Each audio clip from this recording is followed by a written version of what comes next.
lanjutkan hari ini surat Al-Baqarah ayat ke 27. 27. Siapa yang membacakan? Buni Abad. So. A'udzu billahi minasyaitonir rajim.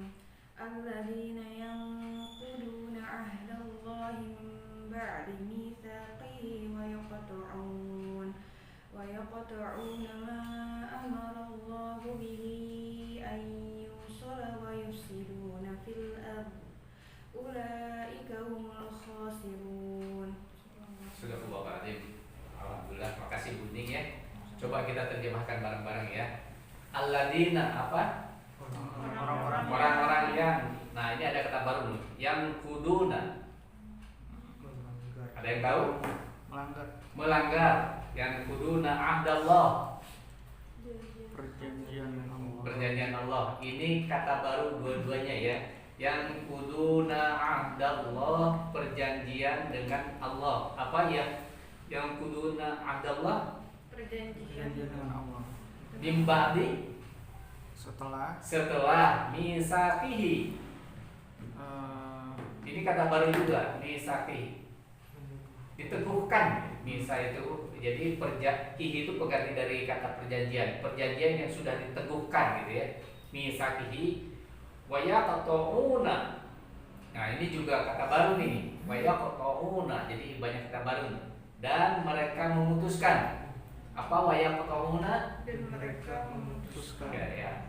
Ma amarallahu bihi, apa yang amarallah. Amarallah itu diperintahkan oleh Allah. Apa amarallah? Yang diperintahkan oleh Allah. Diperintahkan oleh Allah bihi, dengan perjanjian itu ya. Ayu sholat. Nah, ini ayu sholat itu silaturahmi gitu. Sholat apa itu arti? Ada itu. Menghubungkan ya, menghubungkan ayu sholat, untuk disambungkan, untuk dihubungkan kembali.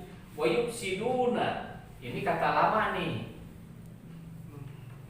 Ada yang ingat? Membuat kerusakan, dan mereka membuat kerusakan fil ardi. Ini kata yang lama juga. Ada yang ingat? Di bumi. Ulaika. Ya, mereka ulaika humul khosirun. Merugi ya. Ingat sama surat apa coba? Al-Asr. Ya kan? Khosir. Jadi khosir itu yang merugi. Ulaika, mereka itulah orang-orang yang merugi. Mari kita bacakan bareng-bareng. Setelah itu kita terjemahkan. A'udzu billahi minasyaitonir rajim. Alladzina yanquduna 'ahdallahi min ba'di mitsaqihi wa yaqta'una ma amara Allahu bihi an yusila wa yufsidun. Abang salah bacanya barusan ya.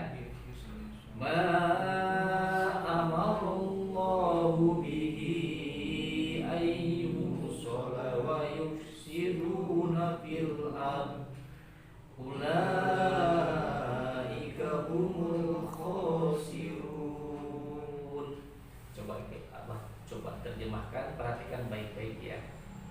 Yaitu orang-orang yang melanggar perjanjian Allah setelah perjanjian itu diteguhkan, dan memutuskan apa yang diperintahkan oleh Allah untuk disambungkan, dan berbuat kerusakan di bumi. Mereka itulah orang-orang yang merugi ya.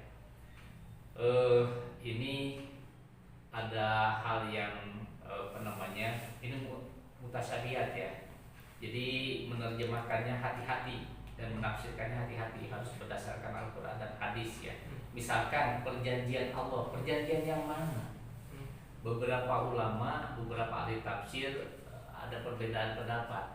Perjanjian yang dimaksud adalah perjanjian yang ada di dalam kitab Taurat dan Injil, yaitu akan datang Nabi Muhammad Rasulullah SAW sebagai pembawa agama Islam gitu ya.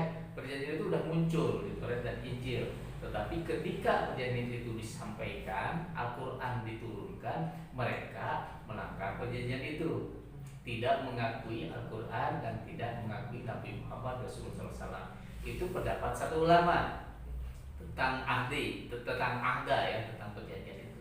Lalu kemudian ada perjanjian yang lain bahwa ini sifatnya umum, yaitu Allah memberikan perjanjian atau meneguhkan dengan kita semua bahwa lakukanlah perintah-perintah Allah Subhanahu wa taala gitu kan, sebagaimana yang disampaikan di ayat ini gitu. Untuk amarallahu bi, untuk menyambungkan atau melaksanakan amarallahu bi, perintah Allah Subhanahu wa taala. Nah, jadi ada dua pendapat ulama, yang tadi perjanjian di dalam kitab suci Taurat tadi, yang ini adalah perjanjian, ulama yang satunya menyatakan perjanjian antara Allah dengan kita semua. Pokoknya selama orang itu tidak mengikatkan diri dengan perjanjian yang Allah sudah berikan kepada kita, misalnya apa?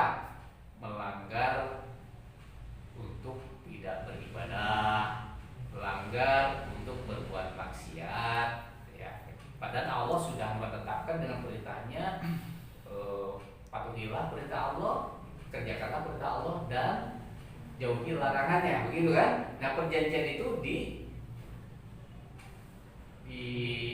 dirubah oleh kita gitu, sebagian manusia, untuk tidak beribadah dan untuk tetap melanggar. Jadi dua-duanya pendapat para ulama itu kita nyatakan benar. Yang penting bahwa apapun tafsir dari Al-Quran ini, Allah memerintahkan kepada kita untuk tidak melanggar perjanjian itu, ya, dan melaksanakan seluruh perintah Allah Subhanahu wa taala. Nah, jadi yang kedua di ayat ini ada kata ulaika humul khosirun. Mereka itulah orang-orang yang rugi. Siapa orang yang rugi? Orang yang rugi menurut ayat ini adalah mereka yang melanggar perjanjian, ya, dan mereka yang merusak di muka bumi. Nah, kalau kita termasuk kedua hal yang tersebut, maka sampai kapanpun, baik di jarohnya maupun di akhiratnya nanti, kita akan mendapatkan kerugian. Oleh karena itu, pegang teguh perjanjian itu, tetap bertakwa. Bertakwa itu melaksanakan seluruh perintah Allah dan menjauhi larangan Allah, kemudian tidak merusak di muka bumi. Merusak di muka bumi itu macam-macam. Kita buang sampah sembarangan aja udah merusak gitu, ya. Hal yang kecil itu. Apalagi kita misalkan juga ngirim berita-berita hoax di sosial media, itu pun merusak gitu ya. Merusak. Jadi mari kita menahan diri untuk tidak merusak di muka bumi, dan mari kita tetap istiqomah untuk menjalankan perjanjian dengan Allah Subhanahu wa taala. Ada komentar? Baik. Wassallallahu ala nabiyina Muhammadin wa ala alihi washabbihi. Mudah-mudahan ada manfaatnya. Insyaallah kita lanjutkan besok. Wabillahi taufiq wal hidayah. Assalamualaikum warahmatullahi wabarakatuh. Waalaikumsalam.